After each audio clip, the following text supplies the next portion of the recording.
So I'm Shandell Pino.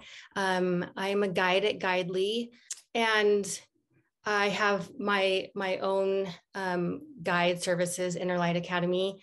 And my passion really is bringing people back into their own light. And for me, angels, we were a perfect way to incorporate that. So my journey with angels is I always really felt called towards spirituality, not quite sure what that meant. And I was driving on the freeway one day and my kids were really little, both in car seats. And we were just trucking along, heading to my grandma's house. And all of a sudden I heard clear as day, get over. And I was like, whoa. And so I put my ticker on and I just listened. I just got over, and I turned and looked, and a bus went straight past me and hit the car in front of me. And of course, everything was like, oh my gosh, what just happened? And so everybody starts pulling over, and I just sat there with my hand on my heart. And I just said, I heard you. I heard you. And I cried because I was like, I have no idea what could have just happened had I not just listened and followed that prompt. And so, when I was young, I always felt spirits around me, didn't really quite know what it meant. But that day I started looking into guardian angels and angels, which then led me into archangels. And it became a whole part of what I do, how I practice, and how I am personally. So that is my favorite intro to how angels became part of our lives. And then the other story that I just love to tell is, so my children were really little when I started this journey. And so I've always been very particular about allowing my children to have their own spiritual path. And I've always said, I can teach you what I know, and then you can do whatever you want with that. Well, we were on a plane getting ready to go on a family vacation. And I just leaned to the kids and I just said, you should ask Archangel Michael to protect us on the plane so we get there safely. And they were like, okay. And they both just closed their eyes, and I took a picture of it because it was the sweetest thing I'd seen. And the next thing you know, on the intercom, it goes, hi, this is your flight attendant, Michael. I'm just here to make sure you get to your destination safely. And both of my kids' eyes were like ginormous. And they looked at me and I'm like, and so I am a firm believer that we are watched over. I'm a firm believer that we all have our own guides and angels, and that we can use them. I use the term use lightly. We can ask for their support in all areas of our life.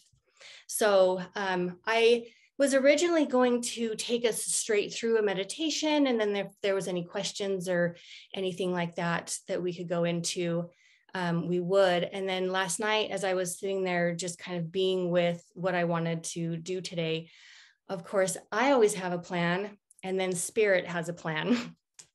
And I opened up because I have a workshop that, I have on the calendar for Thursday, and I kind of opened that up, and it just dawned on me. I'm like, oh, we're integrating.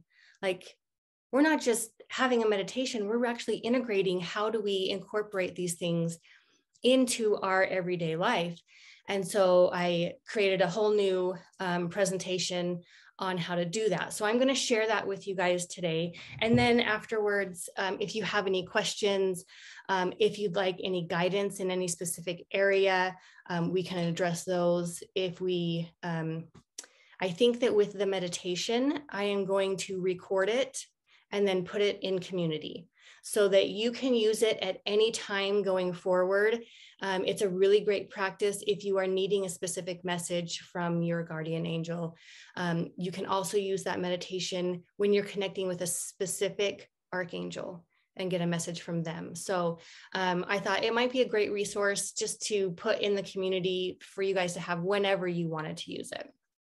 So I'm going to go ahead and share my screen, and we will go through this little presentation. So Archangel connections. So you are the bridge between heaven and earth. So in this little presentation, we are going to talk about sacred space, which I'm so glad you're here, Joanne, because I was like, oh, I can share Joanne's group. Raising your vibration, asking for support, calling in the angels, and then receiving answers. So creating a sacred space. It is great to begin your practice with creating your own sacred space.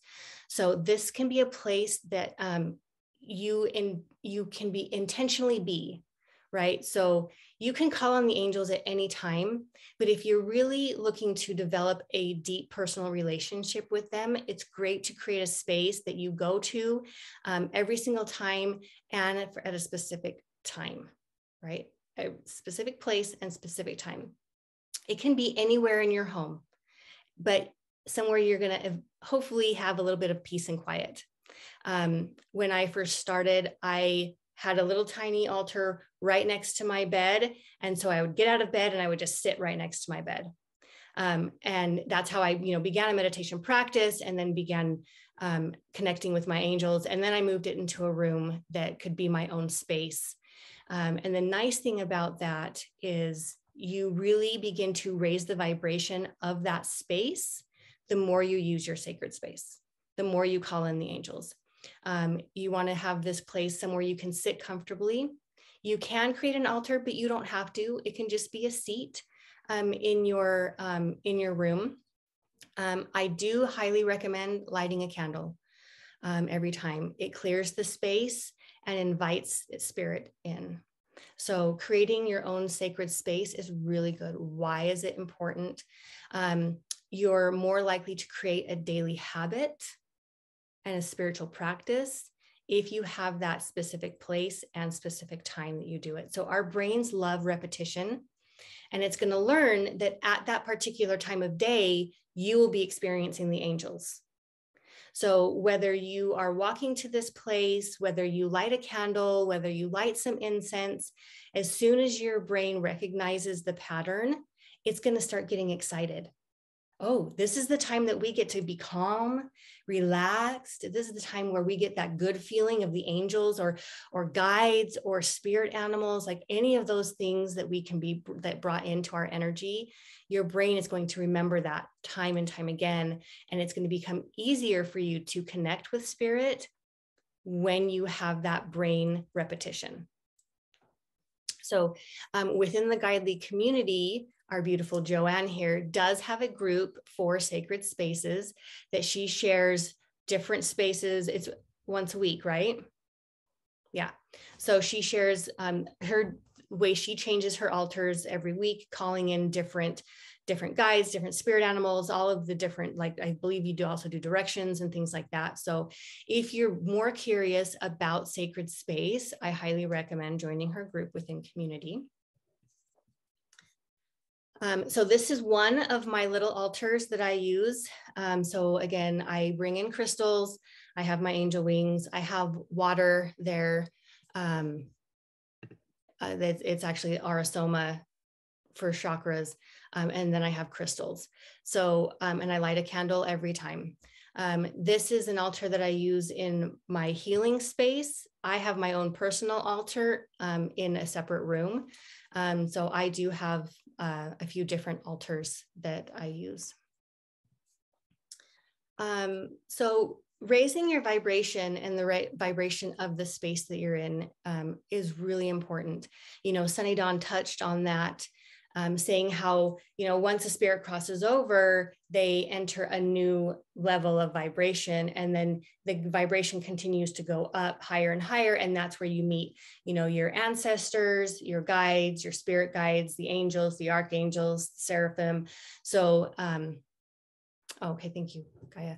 And so the higher vibration that you can create your own self and your own space, the easier it is going to be for you to connect with your angels.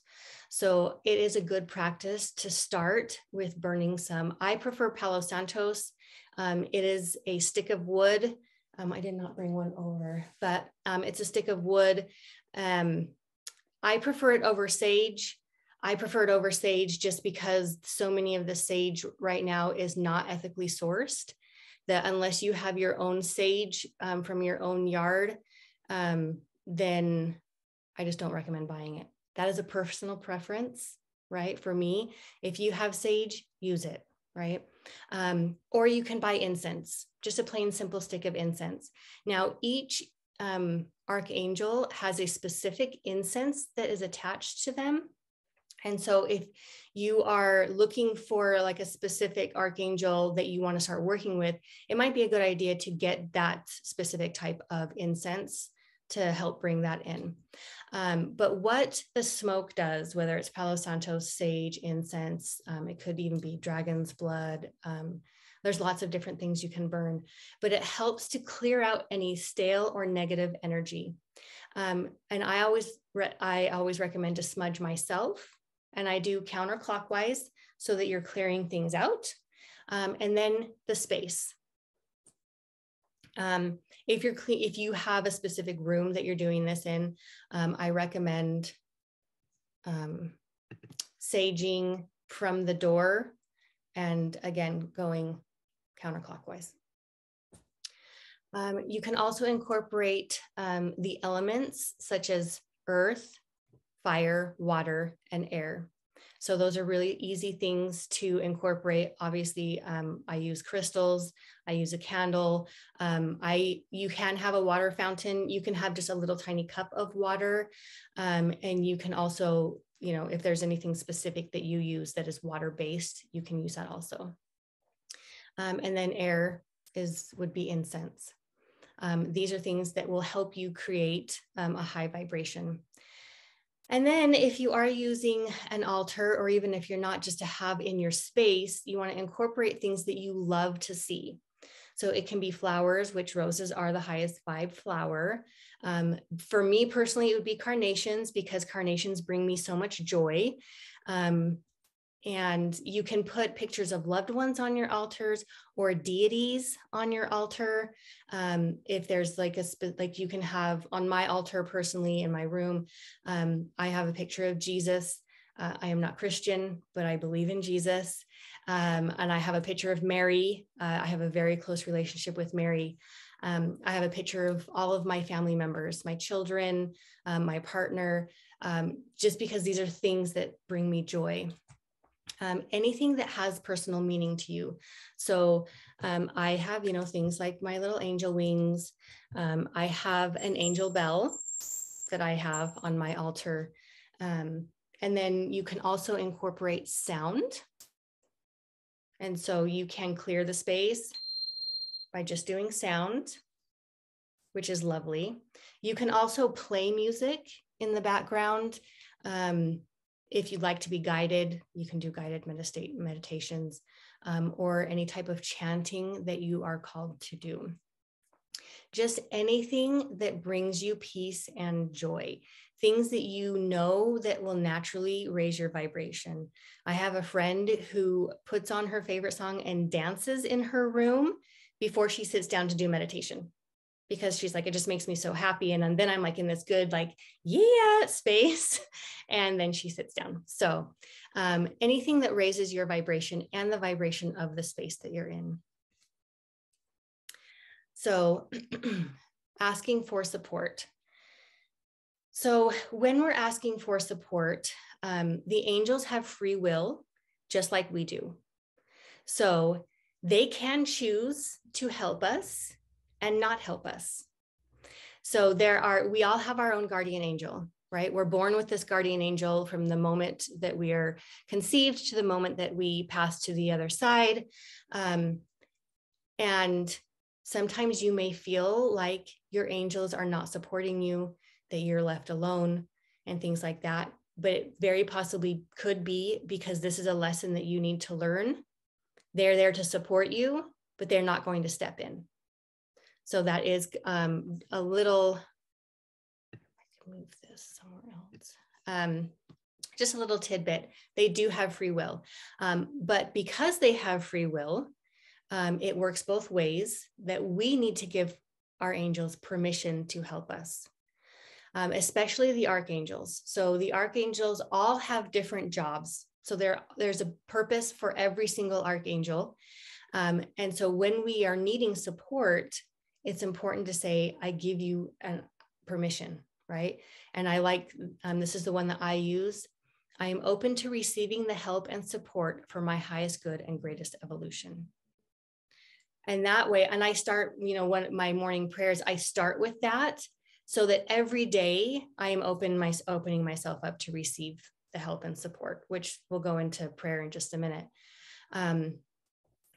But it's recognizing that, the angels have choice, but once we open ourselves up, it's kind of like the angels are all around us at all times. And they're just like, oh, is she going to ask us to help her with this? Oh, dang it. She didn't ask. Like, we totally could have done something about that, and they're just like waiting in the wings for us to open ourselves up to have that extra support. Once we give that to them, you'll notice things start feeling lighter and shifting and seeing answers a little bit more clearly. But it's really important to go ahead and ask or be open to receiving that help, allowing them to know that you're open to that. And then when you need help or guidance, we usually ask it, just like if we were to ask our spouse or a friend for help. Will you please help me with this? And most of that time it comes from desperation.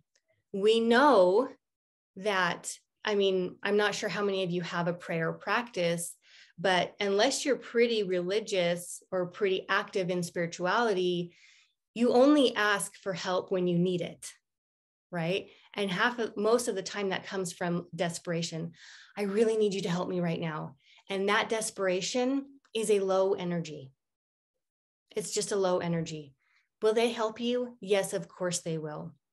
But what I like to do is I like to come from a place of gratitude and as if my angels are already helping me. So I don't come from a place of lack. I know that they're already there. They're just waiting for me to say yes. And so I say, thank you, angels, for helping me with this situation. So it's just a little bit of a shift in the way that you communicate. And you can feel in that desperate time, you can feel like you really need help, but just notice the difference between the energy of, please help me.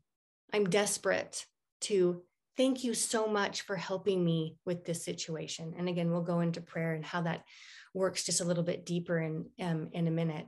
Does anyone have any questions about that? About any of those? No? Okay, great. If you do, just raise your hand, or I think that you should be able to unmute yourself. I'm not sure, Gaia, you'll have to check. Since it's a small group, open for questions. So calling in the angels, you can do it by daily prayer, or you can pray for when you need help. So my daily prayer sounds like, thank you, angels and guides, for being with me today, for reminding me of your presence and for telling me what I need to know. It feels so good to know you are here supporting, protecting, and watching over me. Thank you for showing me how I can help others in a way that also helps me. And so it is. So, when Sunny Dawn was talking on Thursday, and she said, show me how I can be of service. For me personally, I tend to be an overgiver, and I tend to allow myself to be drained by others and their needs. So I learned, and this is something I learned from Kyle Gray, which is my angel mentor, is thank you for showing me how I can help others in a way that also helps me. And what I started to notice is every time I would step in, whether it was with a client or a friend or whatnot, and I'll even use an example with Laura last week, but I can show support and I love, and I can support them where they are. And it actually brings me joy to do that as opposed to draining me now. So I call in the clients and the friends that it's going to be reciprocal. So, Laura, I hope you don't mind me sharing, but, last week, Laura and I went to coffee and we were talking and sharing and certain things. And then a couple of days later, she sent me a text and it was just like, I am so grateful for you. Having that conversation with you allowed me to have a conversation with someone else that needed to happen. And I was like, oh, I'm so glad. Like that made me feel so happy. And she refilled my cup in that text. Was it the same day? No. But did I feel drained when I was giving it to her? No. Because I feel, and I know Laura, so I know that this is a reciprocal relationship. And so I always ask to show me how I can help others in a way that also helps me. So all of it feels like I'm not just overgiving, because I'll tell you what, if you tell the angels you are of service and you're here to do the work, they will give you the work. There are lots of people out there that need support. And so your energy will be calling in those people. And then if you are a highly sensitive person, if you are an empath, it is very easy to get drained unless you know the tips and tools on how to protect your energy. This way, I don't have to protect my energy. I allow it to be reciprocal. So when I do feel like I have to protect my energy, I actually call in Archangel Michael to shower me with his love and protection. But there's only a select few people where I ask him to put the shield up. So I try to stay open so that I can actually connect with people. So with prayer for help, again, these are just a few of the examples. You don't have to say all of them. But I do say thank you, angels and guides, for being with me today. Thank you for helping me navigate this situation. Thank you for helping me understand what can be done for the highest good of all involved. Thank you for showing me the path ahead. Thank you for showing me signs of support. And we can talk about signs in a second. And I always end my prayers, and so it is. So as if it is already true and already happening. And so does anyone have anything they'd like to ask or share about either of those methods of calling in the angels? Everybody's good? Okay, perfect. Okay, so I do not, in this class, I do not talk about the specific archangels.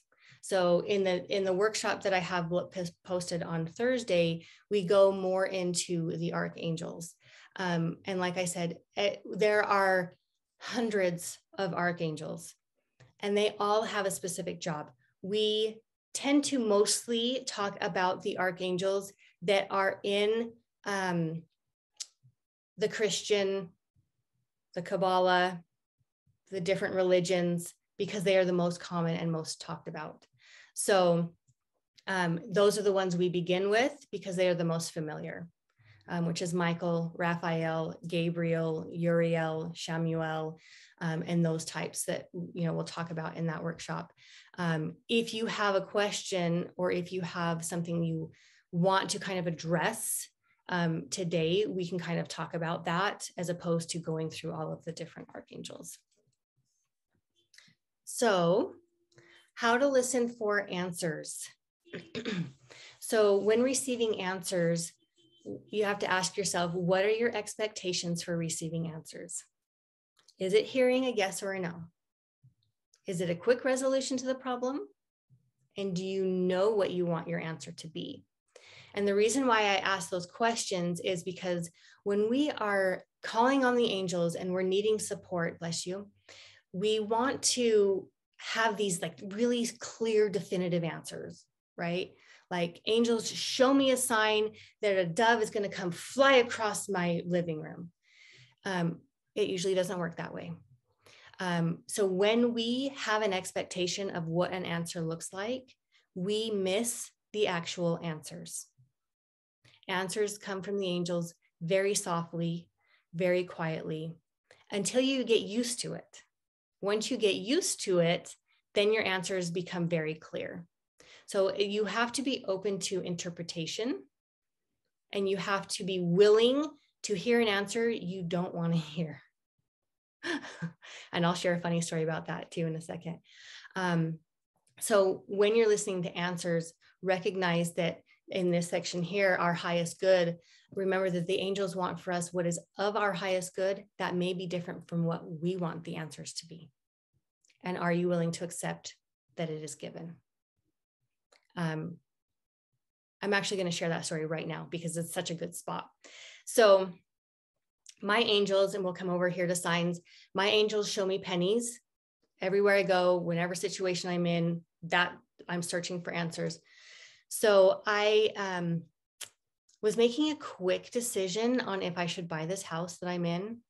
And I'm like, angels, I need to see a sign. I need to know if this is the right place for me. So I throw the kids in the car, and this was just a year and a half ago. And my son wasn't feeling very well. And he's like, Mom, I don't want to go in the house. I don't want to get the realtor sick. And the family was still living here. He's like, I don't want to get my sickness inside the house. And I was kind of frustrated. And I was like, fine, we won't go down there. And because I was hoping that when I got there, I would see the penny, right? I'm like, I'll see the penny. Everything's going to be great.